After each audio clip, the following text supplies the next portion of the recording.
Hi, my name is Jo Wadsworth, and I would like to welcome you to Storybook Theater. Today I get to share one of my favorite books with you. But before we begin, I'd like to ask you, did you ever have one of those mornings where you wake up and the sun is out shining and everyone is in a good mood, but you just don't feel like that? I mean, maybe you're sad, maybe you're depressed, maybe you're scared, or maybe you're just plain grumpy. And you don't even know why you are. You just are. Well, this is the kind of day that Chimpanzee is having in this story. Now, Jim is a monkey. He lives in the jungle, and he has a lot of friends. Throughout the day, his friends ask him why he is so grumpy. He always responds by saying, "Me, grumpy? I'm not grumpy." So I would really appreciate if every time we get to those parts of the story, you would join in and help me say, "Grumpy, me, I'm not grumpy." So the name of this book is Grumpy Monkey. It's written by Suzanne Lang, and it's illustrated by Max Lang.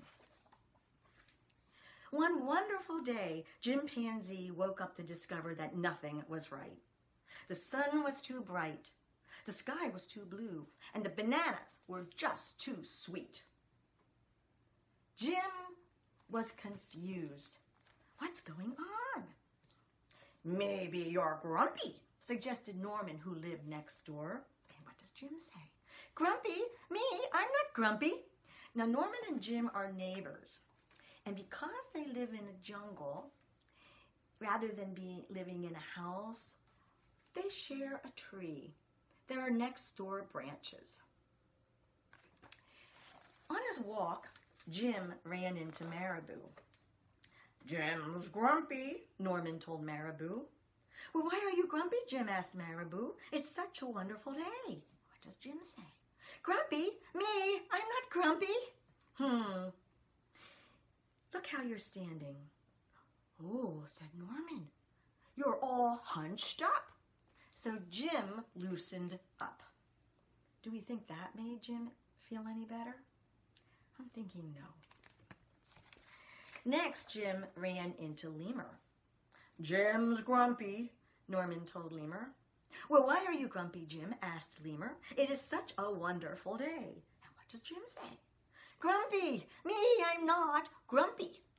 Look, your eyebrows look grumpy." "Oh, it's true," said Norman. "They're all bunched up." So Jim raised his eyebrows. Do we think that made him feel any better? I don't think so. Along his walk, Jim tripped over Snake. "Oh no," said Norman. "That's the last thing you need when you're feeling so grumpy." And what does Jim say? "Grumpy? Me? I'm not grumpy." "Then why the frown?" said Snake. "I think it's because he tripped over you," Norman said to Snake. So Jim put on a smile. And finally, he looked happy. Do we think Jim is happy? He didn't feel happy inside. All Jim's friends wanted him to enjoy the wonderful day. "You should sing with us," said the birds. Jim didn't feel like singing. "You should swing with us," said the monkeys. Jim didn't feel like swinging. "You should roll with us," said the zebras. Jim didn't feel like rolling. "You should stroll with us," said the peacocks. But Jim didn't feel like strolling. "You should lie in the grass," said the lions. "You should stomp your feet," said the elephant. "You could take a bath and make a splash," said Otter. "You should hug someone," says Snake. "Or you could just take a nap," says Crocodile. "You should eat all meat," says Vulture. "Or some honey," said Bear. "You should jump up and down," said Frog. "You should dance," says Porcupine. But Jim didn't feel like doing any of this. So all of his friends gathered round, and what do you think they said? "Why are you so grumpy, Jim? It's such a wonderful day." Jim says, "Me, grumpy? I'm not grumpy." He beat his chest and he stormed off. Jim felt sorry. He felt a little sorry for yelling at his friends, but mostly he felt sorry for himself. I guess I am grumpy, he sighed. And just as he was beginning to get really, really sad, Jim comes upon Norman. Norman was slumped. His eyebrows were all bunched up, and he was frowning. "What's the matter? Are you grumpy?" asked Jim. "No, I danced with Porcupine."